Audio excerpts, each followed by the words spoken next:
All right, we are live.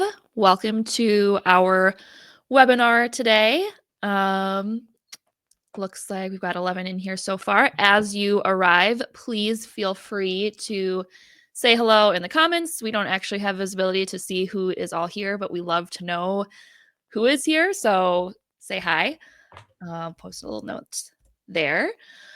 So today's webinar is more going to be kind of a Q&A conversation between myself and Justin. So we don't have anything prepared as far as like a presentation or anything like that. And our hope is that that kind of encourages discussion from you guys and questions from you. So please utilize the chat. I believe there's also a private chat option too if you want to directly message me or Justin with any questions you have. We can keep it anonymous if you prefer.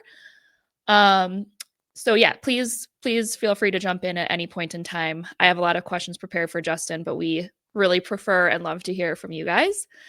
That said, I'm sure you're all aware that our topic for today is around thought leadership. So we will kind of start the general flow of things will be we'll talk a little bit overview, kind of what is thought leadership, what it means to us, how to organize your thought leadership team. So if you're in kind of a marketing role and it's your job to coordinate leadership, we'll talk a little bit about kind of tips and strategies for that. We'll also talk about if you are kind of the thought leader and you're coming up with content and creating content, how to get started with that and how to come up with creative ideas. So we'll talk about content types and formats, and then how to distribute your thought leadership content. So yeah, that's kind of going to be our run of show. And again, please drop any questions you have. Jump in. You don't have to worry about interrupting us at any point in time. Feel free to ask anything along the way. But without further ado, I think we can just go ahead and dive right in. So I'm going to start with just those overview questions. And I'll ask you, Justin, first. What is your definition of thought leadership? And what value do you think it brings to the B2B manufacturing space? Yeah, I think for me, thought leadership is essentially just showcasing your expertise, but adding a personal touch to it. I think over the years, working with B2B companies, it's been a lot of we need to develop case studies, get testimonials, those types of things that really show, your capabilities and your ability to solve complex problems. But what thought leadership then adds to it is the person behind it, the thought that goes into it, the planning, the process, the industry expertise, those types of things that just add additional value instead of just saying, yeah, we can tackle this project. It's here's what we bring to the table. Here's what I personally do along the way.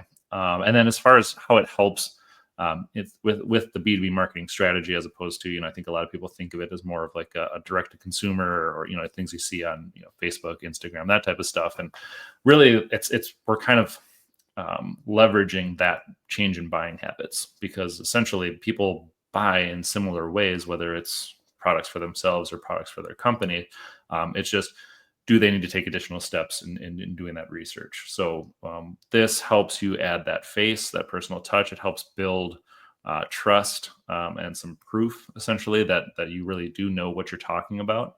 And in general, I think people like to buy from people. I think, yes, more and more research is done online. A lot of vetting essentially is done there. But essentially, once they reach out, they want to know who they're talking to and what their expertise is. And this gives you a kind of an additional leg up by already introducing yourself and creating that kind of personal connection, which can only help that buying process.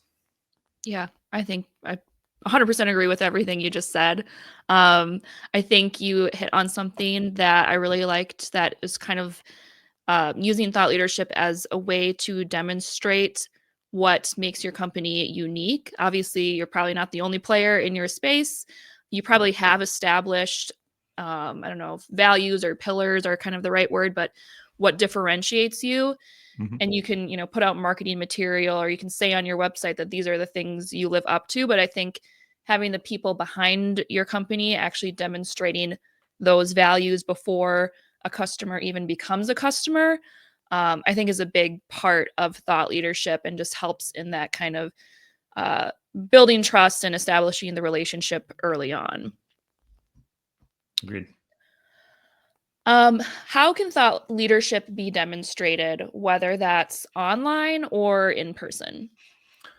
Yeah, I mean, I think it can be demonstrated in any number of ways. You can approach it from a problem solving perspective. You can say, hey, these are problems that, whether it's current customers or things that are happening in the industry, and here's how we kind of overcome that.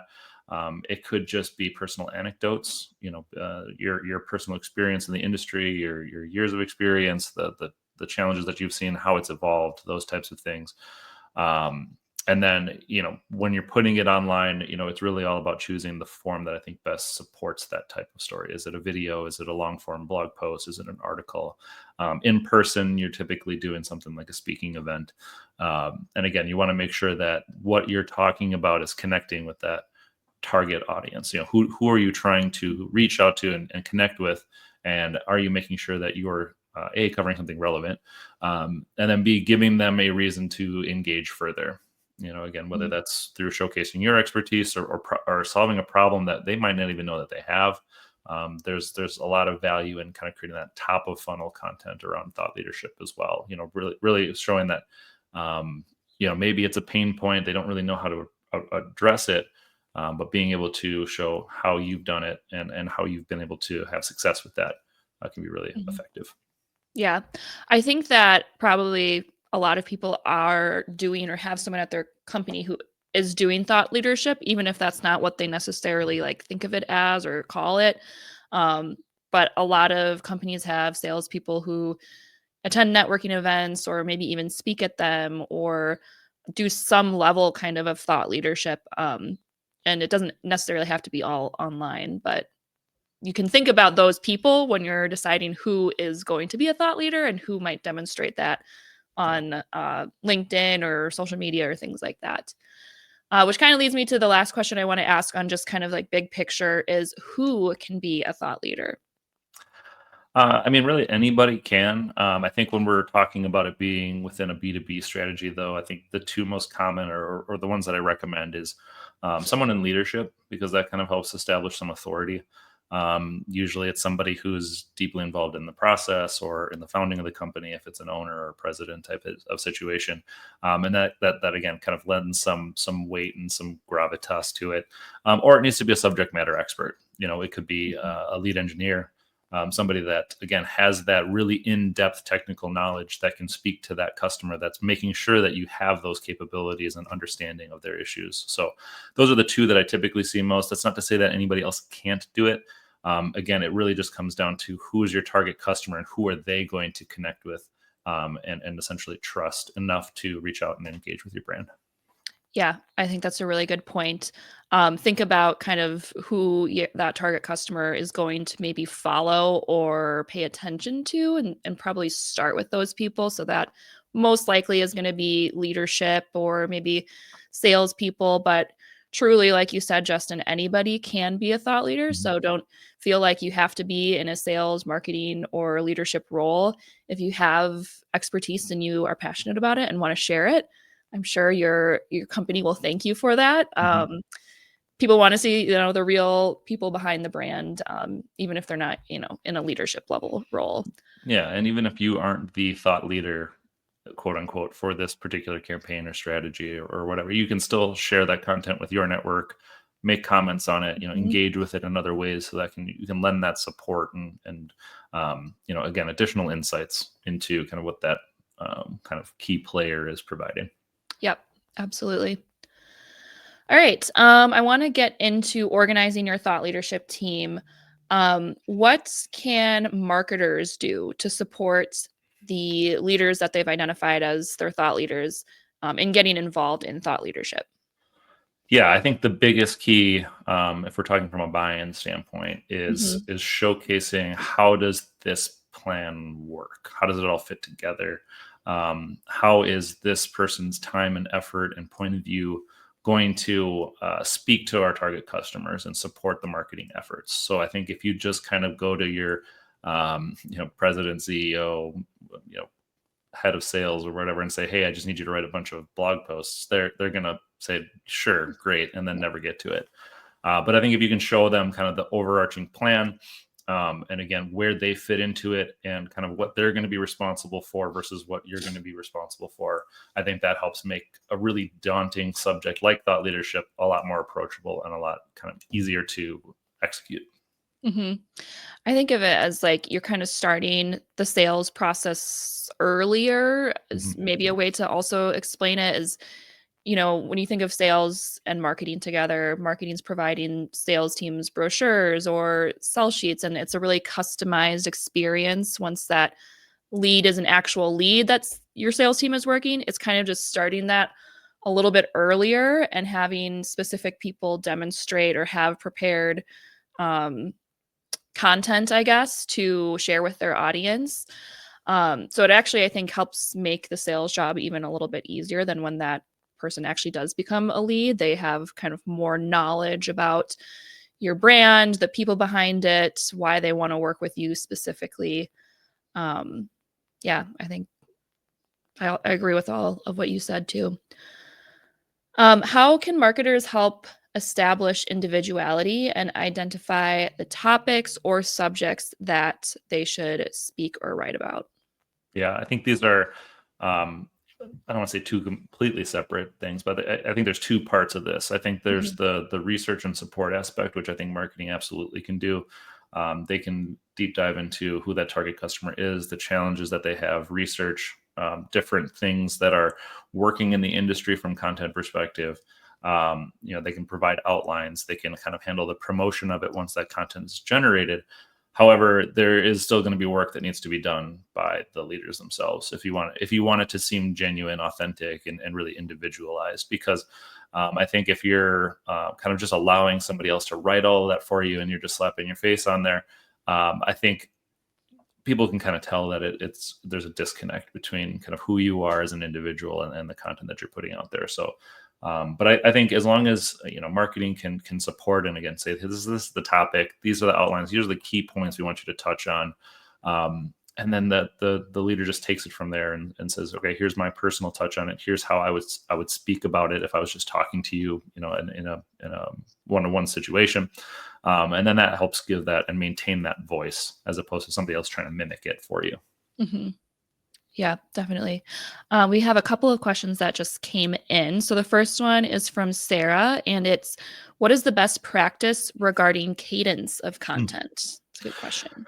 Yeah, I hate to say things like it depends, but I think if you have it depends on how quickly your space kind of changes. If there's news of note and things that kind of are happening regularly, you kind of want to follow that level of cadence. But I'd say in general for B2B space, I think if you have one just really large piece of content in a month, and then all of the other smaller pieces, which I'll talk about in a little bit, kind of just are built around that piece. Whether it's promoting it, taking little snippets from it, putting it in different channels.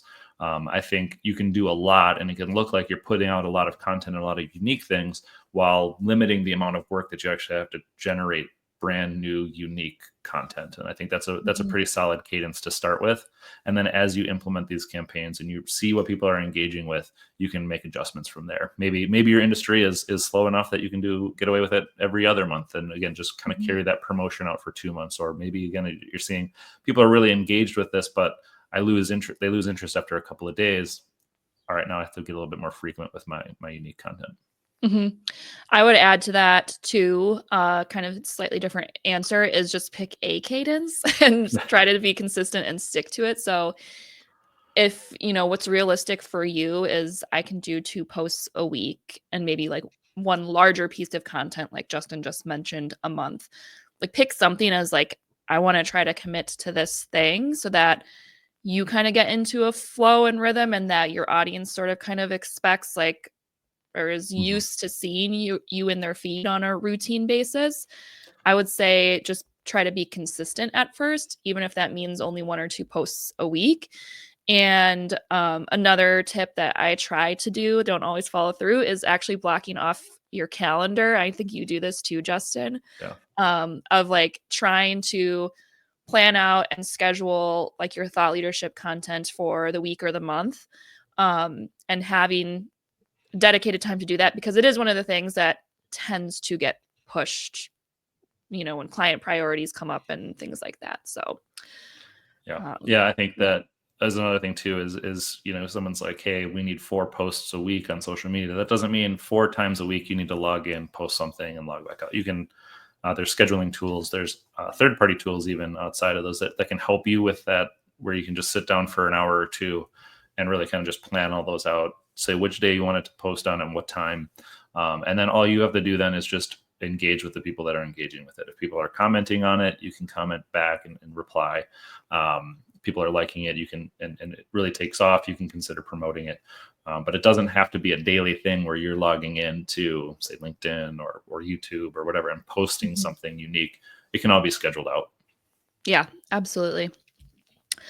We have another really good question, which kind of builds off our previous workshop and the roundtable we just had, which was around recruitment marketing. Mhm. And the question is, where and how can HR or recruiting be involved in thought leadership? Yeah, that's a great point. I don't know that having an HR thought leadership or recruiting thought leadership campaign on its own is necessarily a requirement, but I think there's ways that you can incorporate what it's like to work at the company. Again, showcasing the leadership or key people within the company and their expertise and what they like working about that. You can work those things into kind of an overall campaign, and then marketing, or sorry, excuse me, not marketing. HR can take those pieces and just promote those when there are job openings available. Hear from somebody within this area. So, we kind of approach this from a lead generation and a bottom line kind of approach.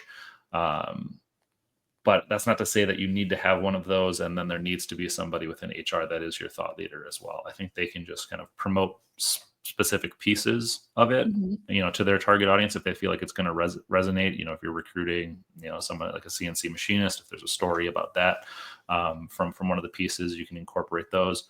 But I think the key part is just HR needs to talk to marketing about it, and marketing needs to be willing and able to incorporate those pieces that they need as well. Because again, I think a lot of it falls into sales support from a marketing standpoint, and that makes sense. But also, it can be a huge tool for recruiting. So again, just having those conversations and saying, hey, these are the things that I need in order to support the actual production. Because if you don't have people to do it, there's no point in generating more sales, right? And then get marketing to execute that for you. Yeah, that was pretty much what I was going to lean on, is definitely start with talking to marketing, because they should really, I think, be helping you with this. And even if that's just like on a company page, obviously there's promoting open positions, but maybe marketing can help get quotes from employees or capture some sort of like day in the life type of stuff. That can be more so used again on like a company page, but they could also encourage, and something that we do is they can encourage their thought leaders to reshare or post about company events. A lot of times, like I'll post something like an event that we internally had at Top Floor, like a team building activity. I feel like every time I do that, someone messages me like, it just looks so great working at Top Floor. Is there anything available? So again, it helps when a real person posts about something internal that's going on. So talk to marketing, because they can maybe organize some of that into their thought leaders content pipeline too. All right. We have 10 minutes left, so I'm going to jump into content and channels, but please feel free to continue to ask questions. So content, what types of formats could my thought leadership content kind of take shape in? Yeah, I think from a format standpoint, it could it could literally be anything. But the key piece in consideration that I would say is you need to factor in where your target audience engages with content when you're choosing the content form. So, when we do competitor research and we're looking at things like their social media channels, their blog and resource sections, their YouTube channels, the idea there isn't to say, hey, what can we copy, or what are they doing that we can do better. is there an audience for this type of content, so that when we put a plan together, we can say, hey, there's a lot of engagement on YouTube, so we feel like there needs to be video content that we can then repurpose into other things. Or if we see a lot of shares and engagement and comments on blog posts, again, it kind of tells us that there is an engaged and captive audience out there that we can tap into. So again, the content could look like anything, but again, you want to make sure that it's something that is going to resonate and is where they are. Meet people where they are when it comes to your marketing efforts. Yeah, absolutely. Think about where your audience is for sure. You touched on this a little bit, so I feel like you have more to say here. But how can you maximize your content output? Yeah, so if we use that month cadence that I talked about, kind of really think about what is my topic going to be for this month, and really generate kind of a, if you want to call it a piece of pillar content, if you want to kind of call it a centerpiece, whatever you call it, a really long form piece of content, whether that's a video, that's a blog post, and then what you can then do is then just repurpose it. So that video can then be promoted via email. You can take the outline from that video, or even just transcribe the video and make some edits to it and make it a blog post or an article.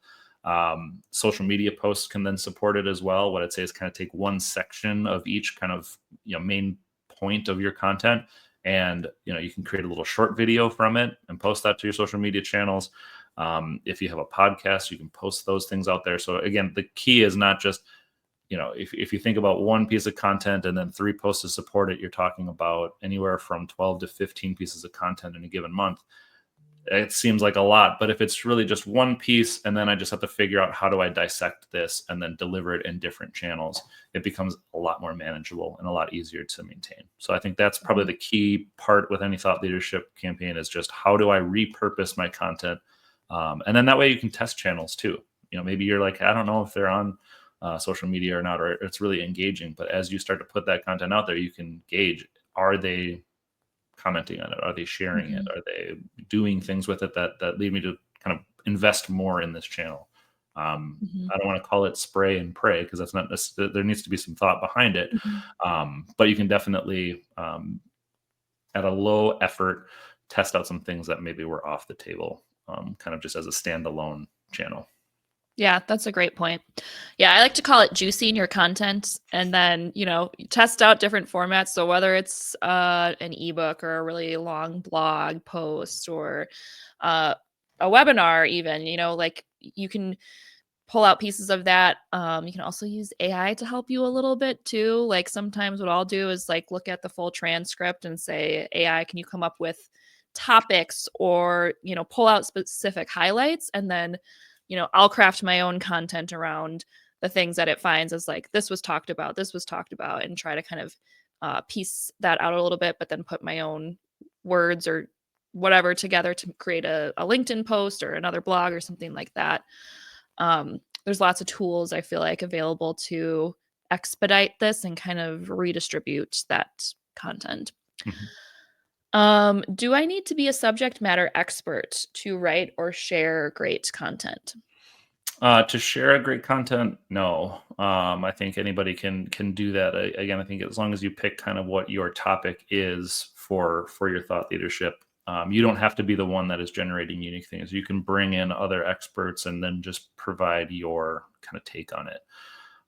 Writing it, from scratch, I tend to say, yeah, you probably do need to be somewhat of a subject matter expert in these things, because again, you either need to be able to speak to your deep knowledge or expertise with it, or you need to engage with people. If they start to ask questions about it, or like, hey, how would you approach this? And you're like, I don't know, because AI wrote this for me. That becomes a little challenging and can hurt your brand a bit. But like I said before, if you're not the subject matter experts, there are still a number of ways in which you can support a thought leader campaign, whether that's helping them create the outline, doing the market research for them, handling the promotion of it from there. So, again, you may not be the subject matter expert, but you can definitely still have a role and be a key piece of that campaign.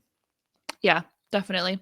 I also think too, like, even if you are learning something, so like an example that comes to mind in the marketing world is and actually manufacturing world too, is like automation and AI. Mhm. Not everyone is going to be a subject matter expert in that right away, but if you're sharing your opinions on what's going Mhm. on, or you're sharing like, here's some tests I've been running or things that I've been doing to get involved in this, even if you're not an expert yet, but you're showing that you're demonstrating the passion and the interest in learning, I think that also can build a lot of trust too, even if you don't necessarily know it in and out yet. Yeah. Um, yeah. Okay, so last topic here is channels. How can I distribute mine or my team's thought leadership content? Yeah, I think the kind of I'll call them the quote unquote free channels, things like social media. If you have an email list, emailing it out to them. If you have a podcast, posting those types of things, kind of create the things that you control, your website, posting that stuff there. If you do go about, with paid promotion, whether it's a social media ad campaign or doing search or display ads, the one piece that I would say is just make sure that you have some kind of offer behind it. And not necessarily like, hey, look at this great piece of content, spend $500,000 with me. But if there's some kind of low effort, kind of, I don't want to say necessarily free, but kind of just low cost or low barrier of entry offer that you can provide, have something like that to kind of support the content along with it. Because if you're putting dollars behind it, especially marketing dollars for a business, they're likely going to expect some form of return on it. So if you're just kind of establishing yourself, the content, trying to provide value, I'd say stick with those kind of organic channels and maybe test a little bit, a small budget towards just audience building, where you can kind of put that value out there. But if you're really going to put some promotion dollars behind something, like I said, I'd want to make sure that there's some form of incentive for them to sign up for the newsletter, or if you have a free assessment that you can do, something along those lines where it's like, hey, you've been interacting with my content, you've seen the value that I provide. Here's something that we can then now kind of take that next step in this relationship. So that's kind of how I would approach the thought leadership Yeah, channels. I agree. I think definitely starting with the free organic channels makes sense. And then you can, over time, start to see what content resonates the most or is the most engaging. And I know now LinkedIn has like, you can boost thought leadership posts. Like you could always boost company page posts, but now you can do that behind individual profiles. So that could be something you could try too, as you start to see like, oh, this post from one of our thought leaders really took off with his or her followers. Let's see what happens if we try to put money behind it to a broader audience that we've built. But I definitely like the idea of testing that out organically first. I have one more question related to channels, unless there are any other questions. I don't see any new ones, but again, we've got a couple minutes left, so please ask away. But the last question I have for you, Justin, is beyond just posting content, Mhm. how else can I effectively demonstrate thought leadership?